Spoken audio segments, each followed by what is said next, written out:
breaking down all the plays and getting you in the action. We've got you covered all season long. Welcome to the BCSN Nation podcast, powered by Marco's Pizza. Oh, I love that theme music as we rock and roll into the spring sports season here on the BCSN Nation podcast, powered by Marco's Pizza. I am Justin Feldkamp alongside Mark Nell, our resident expert when it comes to high school baseball. For those loyal viewers, you will know that we go back and forth in the spring between softball and baseball. Steve Ronkowitz on baseball, Steve Ronkowitz on softball, and Mark on baseball. Each and every Wednesday at 3 o'clock, a new episode of the BCSN Nation podcast, powered by Marco's Pizza, drops wherever you get your podcast. Just check it out and go to @BCSN Sports on social media for any and all of our BCSN content. Mark, as we tape this on Tuesday in advance of the Wednesday air date, we're dealing with weather. I know that someone in Northwest Ohio has been around baseball long enough. It can be a pain at times, but we do see some light at the end of the tunnel. And the next 5 days, Wednesday through Sunday, and even further, looks like we're going to be able to get some makeup games going. Yeah, it's kind of frustrating because you like to get into a rhythm, but it's part of baseball. It's part of the mental part of it, and it's just it's Northwest Ohio, so it's just elements that we have to deal with. Yeah, and honestly, I've been looking at the greater Midwest area. You say Northwest Ohio, but it's affecting every team across the state, no matter if it's north, south, east, or west, or central Ohio. The weather has been problematic regardless of where you are in the state. It is. It is problematic throughout the state, but I would say that southern Ohio, down in Cincinnati area, which both of us are familiar with, it kind of gets a little bit of a head start. I always say it's like a 2-week head start on the weather down there, but it's rough for everybody. All right, so let's get right into it. Each and every week, we talk about area teams and area leagues and conferences. We'll start in the Northern Lakes League, and my question to you, Mark, is Anthony Wayne still the team to beat? Coach Ryan Donnelly has 3 guys hitting 400 or better when you're talking batting averages. So far, they are undefeated in league play, and they do look like the team to beat, but based on what you've seen, read, heard, talked to, people in the league, what do you think? Well, obviously I know them a little bit better than anybody else, but they're 8. They've won 8 in a row, I believe, at this point in time. They're undefeated in a league. They're a game and a half up on Northview right now, they play them tomorrow, which is going to be a huge game. They have pitching that goes very, very deep, as we talked about a couple weeks ago, and then offensively, baseball's pitching, defense, offense, and they've got it all. Yeah. They really have a good mix.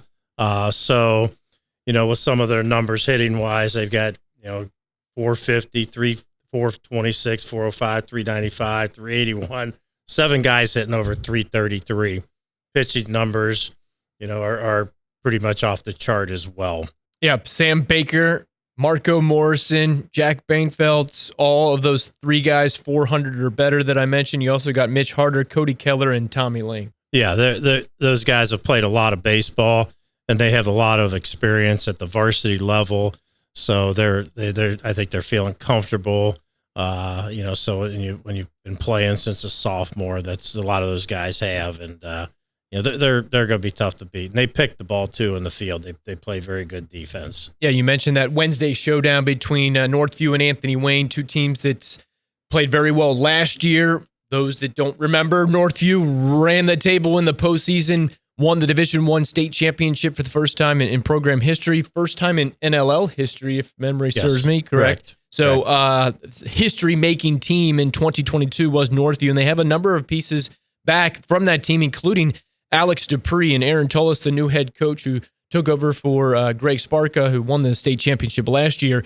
He was texting me in regards to, because I was curious about Alex Dupree and what he brings to the baseball field, and I believe you might have gone up against him possibly in your last year if Alex was a sophomore at that time. But he says, Coach Tullis says of Alex Dupree, ultimate teammate, works tirelessly to perfect his craft, handles his business the right way, first to show up, last to leave, truly wants to be great, coming off a great junior season, led many offensive categories en route to that state championship, picked up right where he left off. He's hitting 500, 25 for 50, 25 hits with 6 doubles, a triple, 19 RBIs, 14 runs scored in just 16 games so far. So Dupe, as they refer to him internally on the squad, he's definitely one of the best defensive players, not only on the team, but in the entire area. And he's a guy who makes everyone better. That's the type of guy that you would want being a team captain, being a leader, being an example to not only teammates, but also those in the baseball program community so they can look up to him. Yeah, and the experience of being on a state championship team, as well. And he's very athletic, great baseball player, and, he's probably one of the better players in the league, if not Northwest Ohio. And, Northview, I have Anthony Wayne, still, they're still ahead, but Northview's right there. And tomorrow is a huge, huge baseball game for the league. Yeah, that game on Wednesday here in the NLL. And Coach 𝗏𝗏 says that Dupree, in 50 starts over 3 years on varsity, has only made 2 errors. 2 errors in 3 years. That is getting it done defensively. That's the type of guy that, you can just rely on. And I know I coach at the youth level. You've coached at the youth and high school level. And to have a guy that you can send out there and just don't have to worry about. Yes, mistakes are going to happen, but in general, you go out there and you're just, okay, let him ride, let him do his thing. That's so beneficial to a coaching staff. Oh, absolutely. That's the type of guy that, when the ball's hit to him, you can kind of just relax a little bit because the play. It's not like, oh, is he or is he not? Do we flip a coin? I've been on the edge of my seat on those. It's the play's going to be made. He's consistent. And part of that, what he does is his focus and mental attitude. It's not just his physical attributes. It's the mental part of the game, because baseball's is a game that's easy to let your mind wander a little bit. Yeah, absolutely. All right, that's in the NLL. We'll see what that showdown between Anthony Wayne and Northview turns out to be as we go fast forward 2 weeks ahead to the next time that Mark joins us here on the podcast powered by Marco's Pizza to see how the standings update in the NLL. Let's go to the TRAC now, Three Rivers Athletic Conference.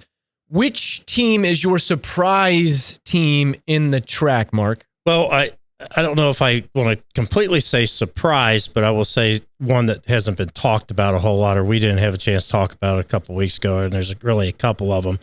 I would say Toledo Central Catholic, and they're right in the thick of things, and you always know that a Jeff 𝗏𝗏𝗵𝗁 team is going to play the game the way the game's supposed to be played. They're always going to be in the right spot, no matter what his talent level is. He prepares them well. His teams play hard. They get to their backup. They do the little things right all the time. And I haven't had an opportunity to see him play in a couple of years. Haven't had an opportunity to play this year. But I know the type of baseball that Toledo Central Catholic plays and the type of coach that Jeff 𝗏𝗏𝗵𝗁. And then Toledo Whitmer, I think Brad Densmore's doing a great job turning that thing around. And they're a team you can't go to sleep on either. They can beat you at any time.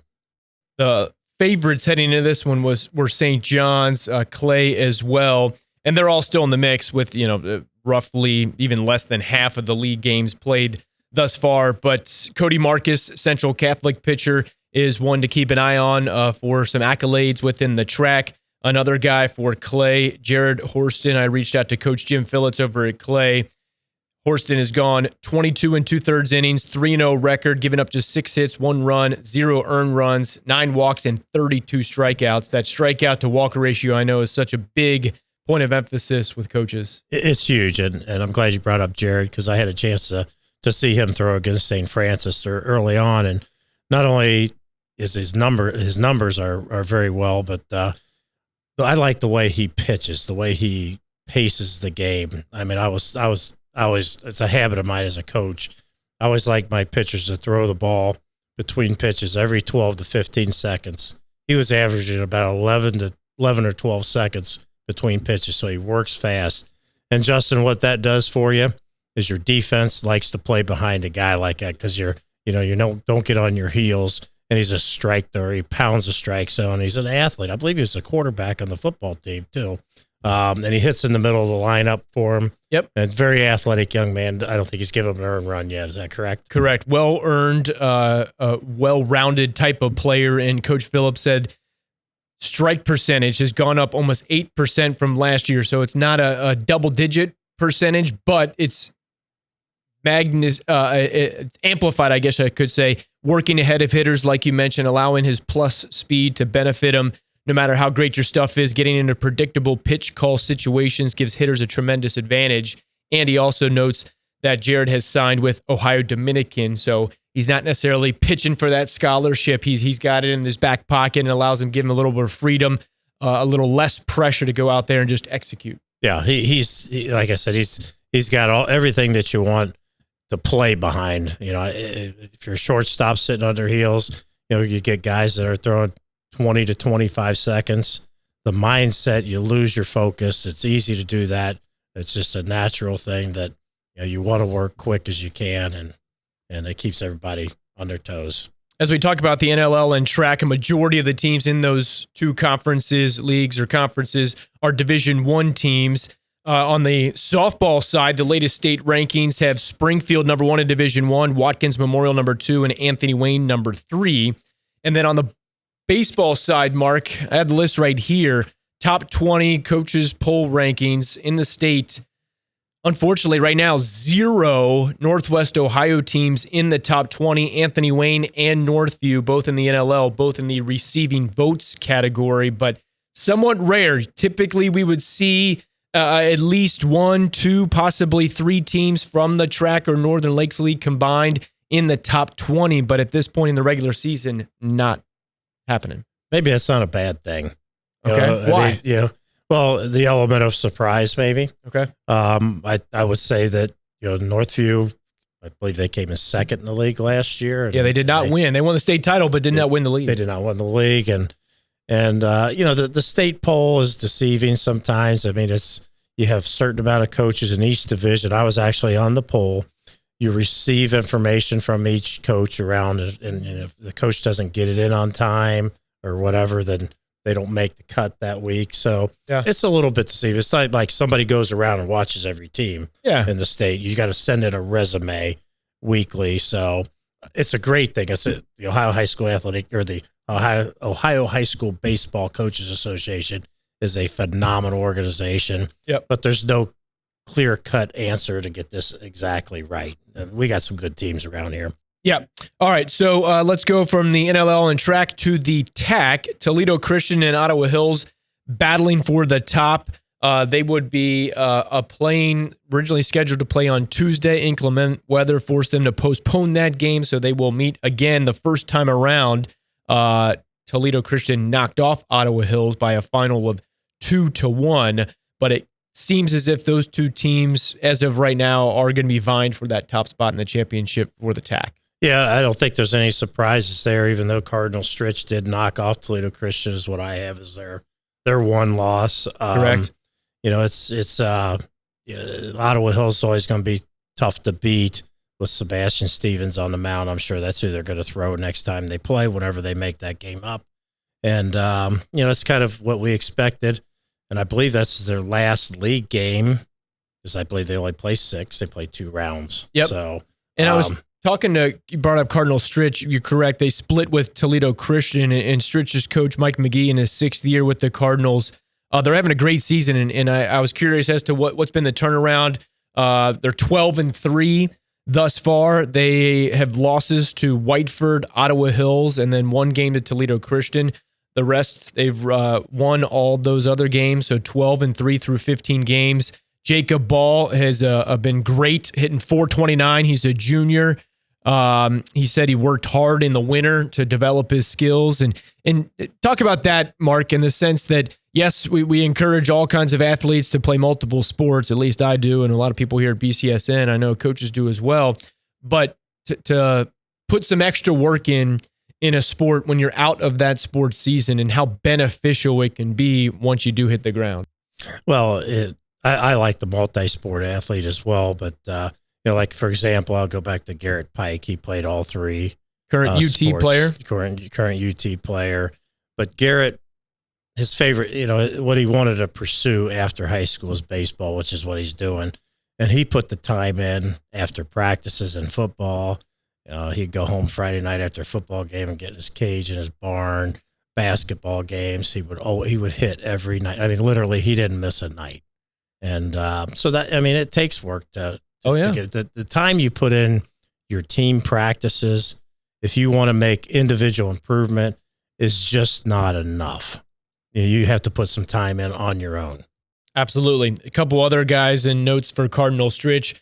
Coach McGee said Caden Granger, a transfer who came to Cardinal Stritch, has done really, really well for him. And then he talked about defense. He said, I think through the first 5 games of the regular season, they had 1 error, and a complete flip from what they did last year to this year. And that's kind of what I would point to that as a coach is, hey, what we did in the past, let's acknowledge it and then make improvement, know what we have to get better at. And that's exactly what Cardinal Stritch has done defensively. I had a chance to see him play last year against Toledo Christian, and you could see that the effort was there. They gave TC a good ball game when I watched them. They had a problem finding the strike zone at times, but they swung the bat pretty well, and they ran the bases pretty well, so you could see some progress there.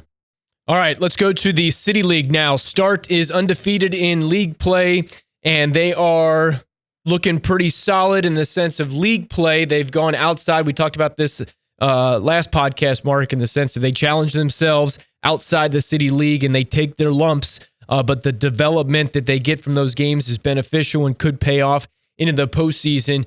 But Start and Gavin Bilek, I wanted to highlight him. He's hitting 400. Not a ton of at-bats, but 10 for 25 thus far with 11 RBIs. He's a leading offensive player for the Spartans. Yeah, I had a chance to see them against Bowser as a good ball game for the first 3 innings, and Bowser kind of lost it. They made a few errors and lost the strike zone a little bit, but Start was pretty solid. Their top 6 hitters, they were pretty solid, and Sapp was on the mound, and he pounded the strike zone for them, and they look like 9 years in a row they've won it.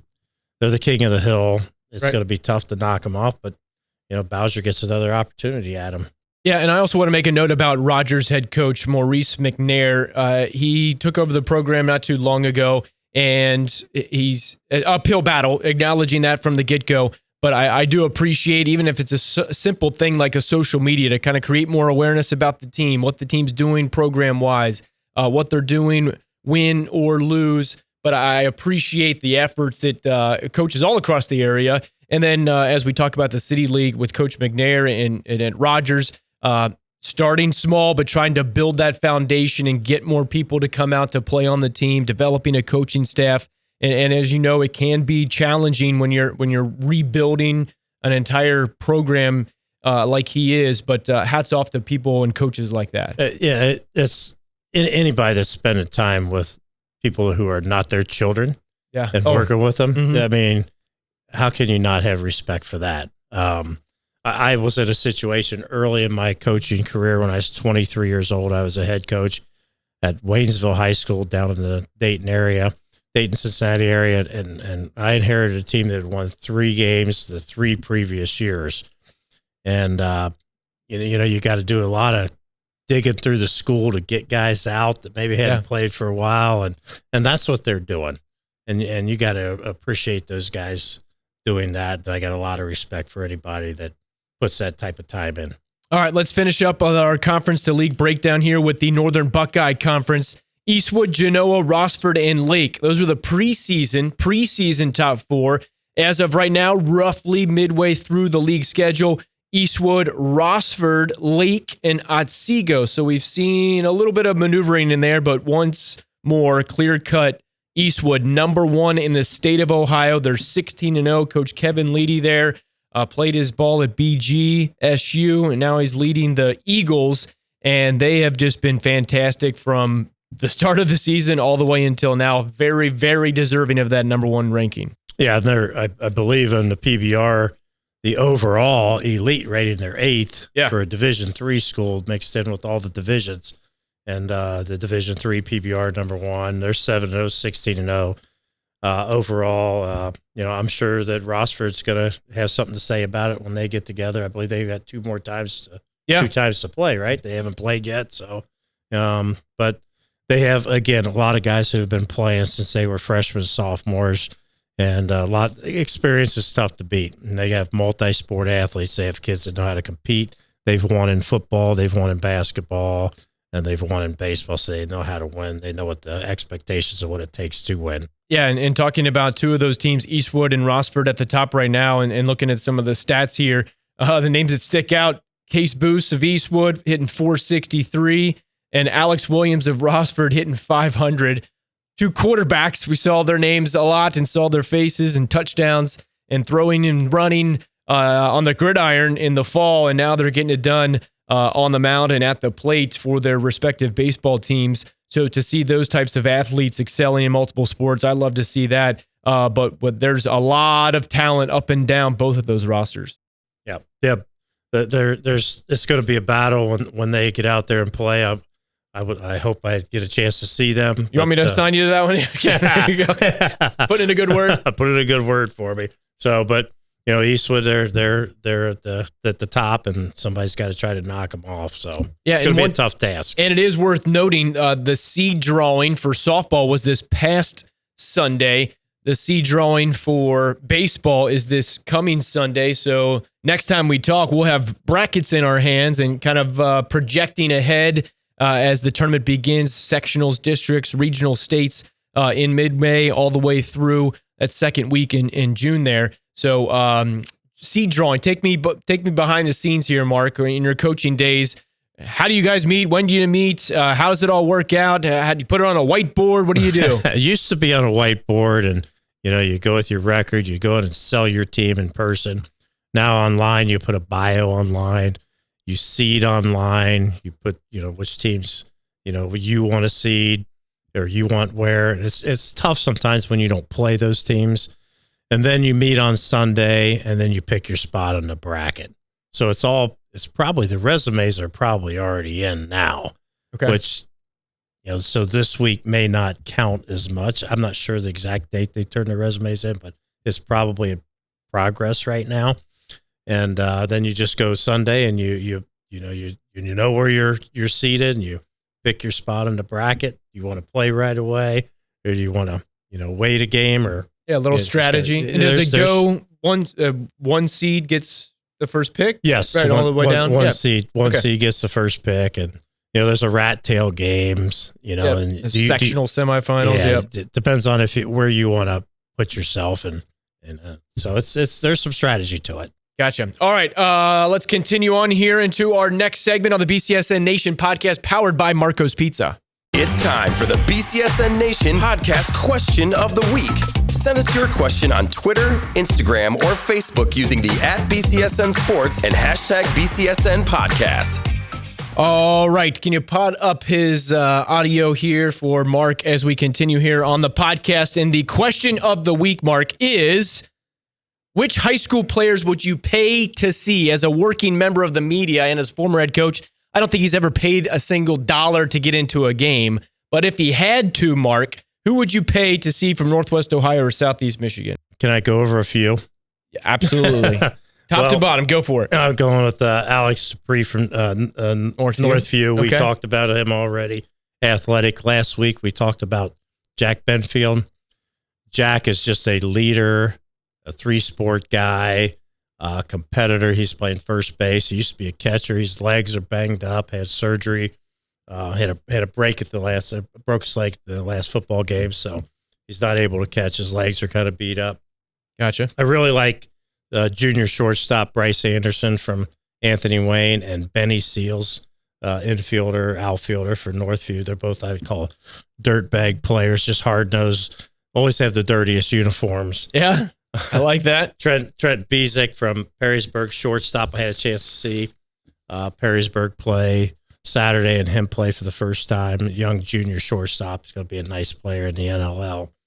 And then Braden Weiss for Anthony Wayne's 5-0, 1.24 ERA, 48 strikeouts in 28 and a third innings. Okay. And talking to Coach Donnelly, he just said he's just flat out dealing right now.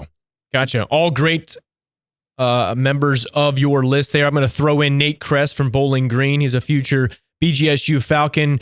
Last check, a sub-1 ERA. He was banged up earlier in the regular season, but has come back, and he's, if healthy, will be their horse come tournament time. But a future Falcon, I'm sure you can appreciate that. He had a great junior season and expected to have a better second half of his senior year. Yeah, he kind of ruined our season. My last year there when he was a sophomore beat us twice, shut us out twice, and that was hard to do with the team we had. And unfortunately, I think he's out, maybe out for the season. Is he? Okay. Yeah, he was out the last Anthony Wayne game in a brace. So I just talked to Ryan Donnelly an hour or so ago. We were in meetings today at school, and unfortunately, it doesn't look good for Nate. But what a competitor! What a great player. He's had a great career even without his senior year. And for pitchers, you never want to see injuries at all, especially season-ending injuries. So plenty of names to take a look at, especially as we continue on to the postseason here. And as someone who's been able to go to games in the postseason, and Mark, you could speak to this. It's just you're playing on bigger fields, you're playing under the lights, you're playing in college stadiums in some cases. It's just a fun experience, and we got a couple more podcasts to talk about it prior to that, but with the drawings coming out here Sunday, it's never too early to talk about postseason high school baseball and kind of how intense it can get. Oh, it's outstanding. We played a lot of our sectional and district games down at Carter Park, and Carter Park is a great atmosphere. And some of the regional games or even district final games, we go over to BGSU and had the opportunity to go play in Columbus in the state semis and the state finals in 2018. And you mentioned big ballpark because we beat Mason 1-0 in the semifinals. And if it wasn't a big ballpark, we may not have beat them because the last out was up against the wall. Cameron Cotton down in Columbus. Down in Columbus. So. But that was it's a great experience. The atmosphere is tremendous, and there's nothing like playoff baseball to me. Yeah, you got to get it done. You got 7 innings. Every detail matters. Every pitch matters. Every fielding play matters. Every strike or ball matters. Absolutely. All right, to give you a sense of the rundown of high school baseball games on BCSN and the BCSN Now app over the next few days here. Thursday, May 4th, Northwood at Cardinal Stritch. Friday, May 5th, Anthony Wayne at Perrysburg. Sunday, May 7th, Ottawa Hills at Central Catholic. Monday, May 8th, Maumee at Southview. Tuesday, May 9th, Clay at Anthony Wayne. Wednesday, May 10th, Ann Arbor Skyline at Bedford. Thursday, May 11th, Central Catholic at Findlay. And Saturday, May 13th, Whiteford at Southview. So be on the lookout for those games on the BCSN Now app over the next 7 to 10 days. We want to finish up with this. Before we started taping this podcast, 𝗦𝗫𝗀𝘶, we put some teasers out on social media, former Bowling Green High School, BGSU Falcon, and then eventually in the major leagues. He's currently the manager at AAA Columbus for the Cleveland Guardians.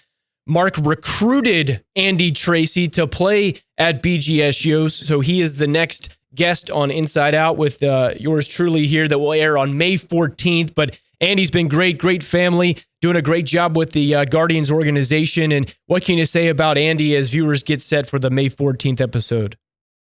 Andy is 𝗦𝗫𝗀𝘶. I mean, he hasn't changed one bit. He remembers where he's from. He pays attention to high school baseball. Yes, he does. He knows exactly he could sit in my seat right now and name names off and do the job because he pays attention. He gives back. He's a kind person. He's a competitive person. I've seen him sometimes not so kind, but I was at the 4 home run. I was in the dugout when he hit the 4 against home run. Wright State. Against Wright State, yeah, like 94-ish probably. And he's one of my favorite people of all time. Yep, it'll be a great episode. I know Mark will be watching May 14th. He actually helped save BGSU baseball in the spring of 2020, coming out of COVID, and they were going to eliminate the program, but he helped spearhead a group to raise a bunch of funds to keep that program alive. We delved into that topic inside that episode of Inside Out with Justin Feldkamp, May 14th.